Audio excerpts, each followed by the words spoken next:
Hello everyone, thank you for joining me again and welcome to any new viewers. This is To The Point English with Ben. I'm Ben, and believe it or not, in this video I'm going to teach you some bad grammar. But it's okay because although the phrases we're going to look at today don't follow the traditional rules of English grammar, it's okay to use them because they're considered fixed expressions. They have been used so often over the years that they have become accepted. At least the first six, anyway. The last three phrases we're going to look at are considered modern slang and perhaps wouldn't be appropriate to use in an exam context.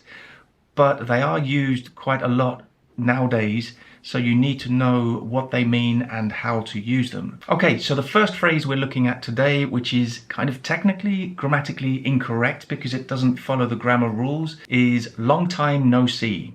Long time no see. You may be familiar with this expression, and we use it when we see somebody that we haven't seen for a long time. So long time no see. Now, of course, that's not a complete grammatical sentence, right? But as I said, this is used a lot, so it's perfectly fine. Long time no see. Really, technically, we should say, it's been a long time since I last saw you, or something like that. But it's extremely common just to say, long time no see. Long time no see. And perhaps in the same moment in that conversation, you could also say, how's things? How's things? So you could say, long time no see, how's things? But of course, how's things is also grammatically incorrect, right? Because how's is the contraction of how is, but things is plural. So the noun things should agree with the plural verb. So it should be how are things? And you can perfectly say how are things, that's great, or how are things. But we often say how's things. Closer, it's May. May, how's things? Not good, I'm afraid. And the next one, which is kind of considered an idiom now, is if it ain't broke, don't fix it. If it ain't broke, don't fix it. So this basically means, if the situation is okay, if everything's fine, don't change anything. Don't risk making it worse by changing something. If it ain't broke, don't fix it. But of course, it's grammatically incorrect. If it ain't broke, don't fix it. Really, the grammatically correct form would be, if it isn't broken, don't fix it. But that actually sounds quite weird, strangely, because it's much more common to say, if it ain't broke, don't fix it. Stan, the doctor gave you this health journal to monitor your fitness and eating habits. Hey, if it ain't broke, don't fix it. Another fixed expression which uses strange grammar is them's the breaks. Them's the breaks. And this is actually quite a nice expression because it basically means, that's just the way it is. It is what it is. So it's often when you've had a negative experience and you're being quite philosophical about it and you say, well, them's the breaks, that's the way it is. Never mind, that's life. So for example, I could say my car was stolen the other day. Them's the breaks. Bad luck, but we continue with life. Of course, technically it should be those are the breaks, but again, for some reason, this fixed expression has been used so often that it's accepted. I want you to know how sad I am to be giving up the best job in the world. But them's the breaks. Okay, this next one is just two words, and it's very common and perfectly okay to use in all situations, really. It's just will do, will do. So again, this is not a complete grammatical sentence, but it's just a very short way of responding when somebody asks you to do something or reminds you to do something. So if somebody says, could you buy some sugar from the shop when you're there? I say, will do. So it's a form of ellipsis, which is a grammar area which I look at in my online course. So it's removing or omitting words from the sentence which are not really necessary for the person you're speaking to understand what you're saying. So the complete sentence would be, I will do that, or I will buy the sugar. But just a nice, short, concise response is, will do. Okay, can you check the shared calendar and slot something into my open calendar time? Okay, sure, we'll do. The next one is quite similar. It's no can do. No can do, that sounds really strange, doesn't it? But it's a fixed phrase which we use and it's accepted. So no can do. Again, really what we're saying here is I cannot do that, or I can't do that. So imagine your housemate, somebody you're living with, asks you to help clean the house today, and you say, oh, no can do. I'm playing football. It probably would make you a very unpopular housemate, but you're basically saying I cannot do that because I'm doing something else. So no can do.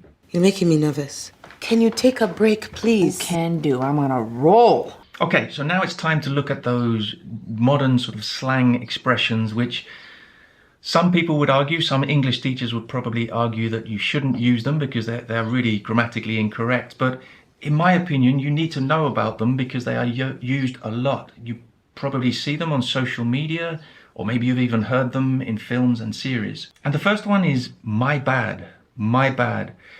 Now this basically means my mistake or my fault. So it's when something happens and you're accepting the responsibility for it, or you're recognizing that you've done something wrong. So perhaps your friend asks you, could you help me with my homework? What's the answer to this question? And you tell them what you think is the correct answer, but it turns out to be incorrect. So you have to recognize it. You say, oh, my bad, sorry. Plus 1 times 10, 2 times 10 to the 1, my bad. And the next one is cringe, cringe. Now this is a curious one because traditionally cringe is a verb. Cringe is used as a verb, which means to feel embarrassed or ashamed about something. So we could say, I cringed when I saw my dad dancing at the wedding. And the adjective for cringe is cringeworthy, cringeworthy. So to be cringeworthy. If something is cringeworthy, it makes you cringe. But the reason I've used it on this list for this video is that in modern slang, cringe is used as an adjective.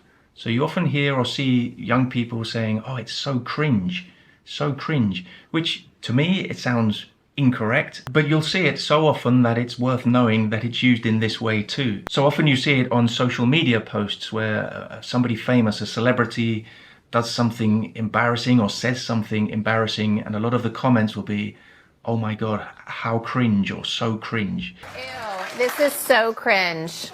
Guilty. And the last one, this is perhaps the most controversial one because it really is incorrect, but I've seen it used so often lately that you have to know about it. I think it's very important that people learning English know about these modern expressions, even if they're kind of grammatically incorrect. And it's be like, be like. And of course we can use be like in a traditional, sort of grammatically correct way. For example, I want to be like, I don't know, Cristiano Ronaldo. But in modern English slang, it's used to express a reaction to something. So it's a substitute for is like, are like, am like, I said, he said, she said, or I reacted in this way. So it sounds quite complicated, but actually it's very simple. In fact, it's a way to simplify all this grammar. So for example, you may see in a social media post, imagine it's a video of Joe Biden and somebody comments, Joe Biden be like, what's going on? So really what they're saying here is Joe Biden is thinking or is saying or is reacting. It's a very non-specific phrase. So with this one, I strongly recommend that you do not use it in exams. In fact, I recommend you don't use it in any other situations unless you are really confident about how to use it. You know, when non-native speakers use this kind of slang, it can sound a little bit inappropriate because it has to be used in very particular situations. So you need to know it exists. So when you see it or hear it, you know what that the speaker or writer is referring to, but be very careful about using it. Okay, I hope you found that useful. Hit the like button if you did, and I'll see you very soon for another video.